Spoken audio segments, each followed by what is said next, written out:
본 동영상은 행정안전부와 한국정보화진흥원의 지식정보자원관리 사업으로 제작되었습니다.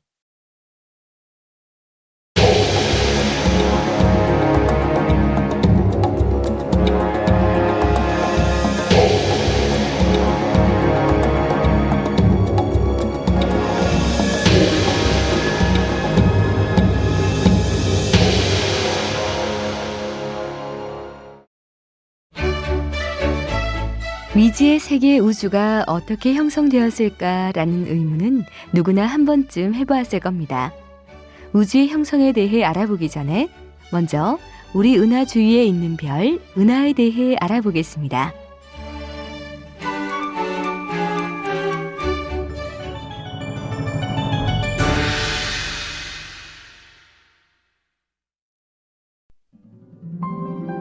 우리가 살고 있는 지구에서 가장 가까운 별은 바로 태양입니다. 천문학 단위로 1AU로 계산했을 때 지구에서 태양은 대략 1억 5천만 킬로미터의 거리에 위치해 있죠. 그렇다면 태양을 포함한 태양계의 크기는 얼마나 될까요? 우리가 태양계의 끝에 가려면 행성들이 떠도는 오르트 구름을 지나야 하는데요. 지구에서 태양계의 가장 바깥 오르트 구름 거리는 무려 5만 AU로 지구와 태양 거리의 5만 배나 멀리 있는 것이죠. 태양 외에 지구와 가까이에 있는 별에는 무엇이 있을까요? 바로 프록시마 센타우리라는 별인데요. 지구와 약 1.3파섹 거리에 있습니다. 이 거리는 사광년으로 빛으로 4년 정도 가면 되는 거리에 있습니다. 가장 가까이에 있는 태양 말고 다른 별까지의 거리도 빛으로 4년 정도 가야 한다니 상당히 먼 거리죠? 우리의 태양계가 있는 우리 은하의 크기는 약 10만 광년의 크기를 가집니다. 또한 우리 은하 내에는 대략 2천억 개의 많은 별들이 존재합니다. 이런 사실로 보아 우리의 태양계는 거대한 우주의 한 점에 지나지 않는 것이죠. 우리 은하와 가장 가까운 곳에 위치한 은하에는 무엇이 있을까요? 우리 은하와 가장 가까운 안드로메다 은하까지는 약 230만 광년 떨어져 있습니다. 우리 은하와 안드로메다 은하를 포함하고 있는 은하군을 우리는 국부 은하군이라고 부릅니다. 국부 은하군은 지름이 약 600만 광년이나 된다고 하네요. 이것이 우주에서 가장 먼 거리라고요? 그렇지 않습니다. 국부 은하군은 우리 우주에서 지극히 작은 부분의 일부이기 때문이죠. 좀 더 먼 우주로 나가면 머리털 자리라는 은하단이 있습니다. 머리털 자리 은하단은 우리 은하에서부터 무려 3억 2,600만 광년이나 떨어져 있죠.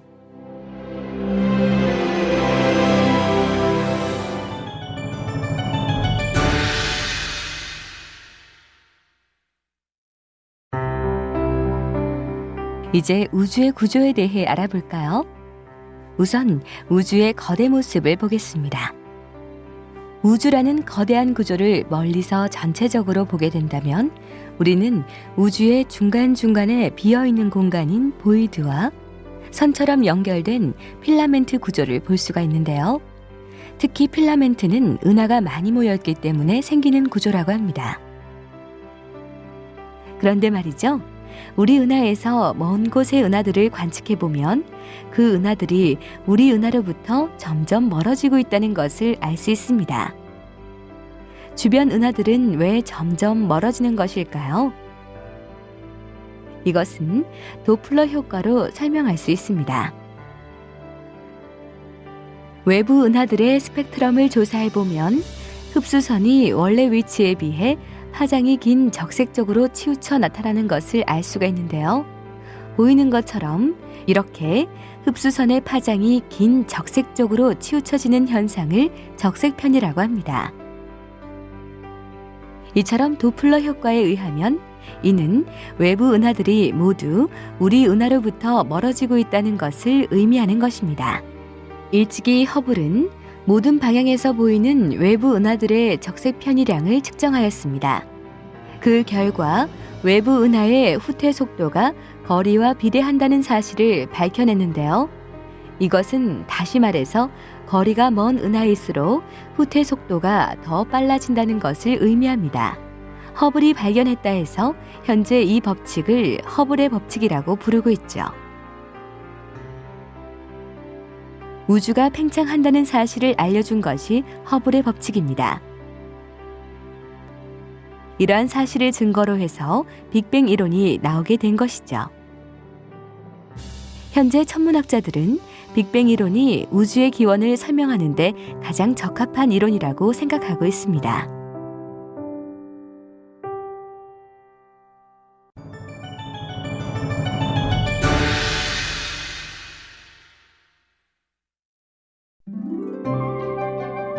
빅뱅 이론은 우주의 모든 물질과 에너지가 한 점에 모여 있다가 어느 순간 우주가 팽창하기 시작하여 지금의 우주가 형성되었다고 보는 이론입니다. 빅뱅 이론은 우주 배경 복사의 관측으로 더욱 확실시되었는데요.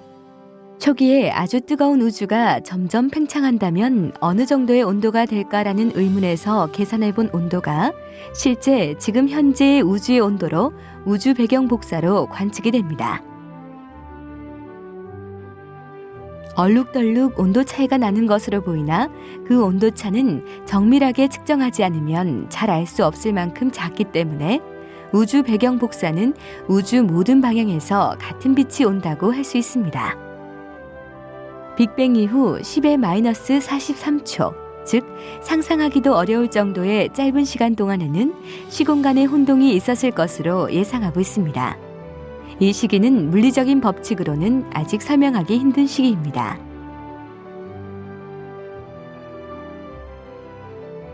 짧은 시간, 시공간의 혼돈 후 공간이 급속도로 팽창하는 인플레이션이 일어나게 됩니다. 얼마 후 인플레이션으로 인해서 시공간이 평평해지게 된 것이죠. 실제로 지금 우리가 있는 우주는 평평한 모습을 하고 있습니다.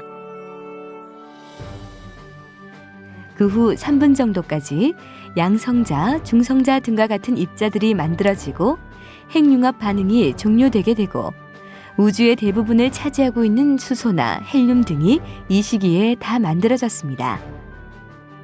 인플레이션이 일어나고 우주가 차지하고 있는 여러 물질들이 생겨난 후 20만 년까지는 물질과 빛이 함께 섞여 있는 기간이었습니다. 그리고 48만 년이 지난 뒤 빛과 물질이 분리되기 시작했는데요. 이 시기를 우리는 재결합 시기라고 부릅니다. 우리가 현재 관측하고 있는 우주 배경 복사는 이 시기에 물질로부터 분리되어 빠져온 빛입니다. 다시 이야기하자면 우리는 우주 배경 복사를 통해 48만 년 당시의 초기 우주를 볼 수 있는 것이죠. 그렇다면 빅뱅 후 별을 비롯해 은하들은 언제 처음 생겼을까요?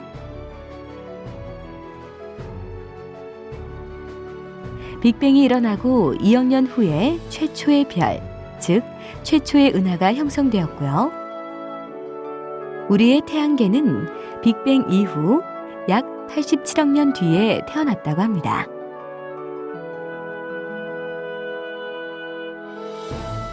우리는 밤하늘을 가득 채운 별처럼 많은 별을 보며 더 큰 꿈을 꿉니다.